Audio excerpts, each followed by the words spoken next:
ол болашақта ДЦП немесе аутизм секілді белгілермен кейін көрінуі мүмкін. Қайырлы күн достар, тәніне саулық іздеген жандар. Мен жалпы тәжірибелік дәрігер Фариза Жанғалиқызы. Бүгін сіздерге жүкті әйелдегі қалқанша бездің жұмысы қалай жүреді және де оны тексеру керек пе? Қалқанша без аурулары бар кезде гормон қабылдағанның балаға зияны бар ма, жоқ па? Сол туралы айтатын боламын. Егер де қызық болса, видеоны соңына дейін көріңіздер. Жүкті әйелдерде бастапқы уақытта токсикоз, жүрек айну, құсу секілді сезімдер болады. Және де егер де сондай сезімдер сізде қатты болса, онда мен сізге гормондарға қан анализін тапсыруды ұсынар едім. Себебі 3 аптадан бастап ұрықта қалқанша безі дамып бастайды. Ал 12-ші аптадан бастап өзінің қалқанша безі гормон бөле бастайды. Ал соған дейін ол анасының гормондарымен орнын толықтырып отырады. Жүкті әйелдерде 8-9 аптасында мына 2 процесс жүреді. Бірінші, ол хормондық гонадотропин жоғарылайды да, қалқанша бездің жұмысын жоғарылатып, гормондар көп бөлінеді. Соның нәтижесінде токсикоз, тиреотоксикоз пайда болып, жүрек айну, құсу, жүрек соғысының жиілеуі және де бір ыстық тер басқандай сезімдер болуы мүмкін. Екінші, ағзада эстроген көбейіп, тироксин байланыстырушы глобулинді көбейтеді. Ал ол өзімен бос тироксинді байланыстырып, ал ағзада қанды тироксиннің мөлшері азаяды. Соның нәтижесінде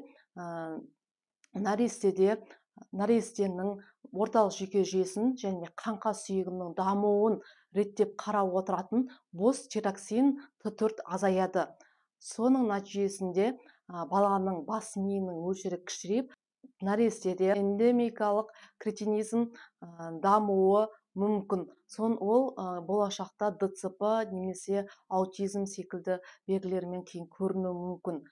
Келесі, жүкті әйелдерде гипотиреоздамайтын болатын болса, онда жүкті әйелде түсік тастау, немесе баласының дұрыс дамымауы, және де немесе гистоз, немесе анемияға алып келуі мүмкін. Сол себепті біз жүктілікті пландау алдында, жүктілік болмастан алдын сіз осы гормондарға тапсыру керексіз.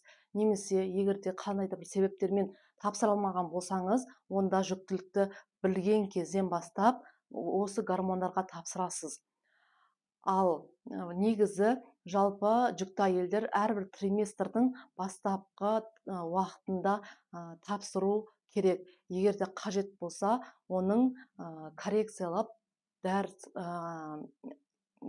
орын басушы терапияны ішу керек. Кейбір жүкті әйелдер кімнің тағайындауынсыз ет қабылдауы мүмкін, бірақ мен оны ұсынбас едім. Себебі жүкті әйелдерде осы қалқанша безінің қызметін білу үшін ТТГ-ға тапсырғанда, ол оның көрсеткішін дұрыс көрсетпеуі мүмкін. Негізі жүкті әйелдерде бастапқы 1-ші триместрінде зәрімен көп мөлшерде йод шығады.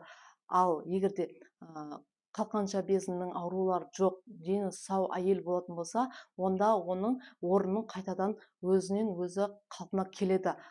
Ал егер қалқанша безінің аурулары болатын болса, онда ол кісі міндетті түрде орын басушы терапияны қолдану керек. Ал оны қолданбаса, балаға өте қатты зиян болуы мүмкін. Бұл жерде орын басушы терапия тек нәрестенің дұрыс дамуына ғана емес, жүктілікті дұрыс сақтап қалуға, жүктіліктің дұрыс дамуына, жалпы жүктілікті сақтап қалуға, әйел кісінің өзін дұрыс жақсы сезінуіне, салмақ қоспауына және бетіне дақтар түспеуіне өте көп үлесі бар. Бұл жерде ең бастысы жүктіліктен кейін, босанғаннан кейін әйел кісінің ұзақ уақыт омыраумен емізуіне өте көп үлесі бар. Ал бұлардың ең бастысы жүкті әйел осы қалқанша бездің гормондарына тапсырып, егерде керек болса, орын басушы терапияны қолданып отыру керек. Бүгінгі видеомыз соңына жетті. Егерде видео ұнаған болатын болса, подписация батырмасын басыңыз. лайк қойыңыз, комментарий жаза кетіңіз. Мен сіздермен қоштаспаймын. Келесі видеода кездескенше амандықта жүздесейік.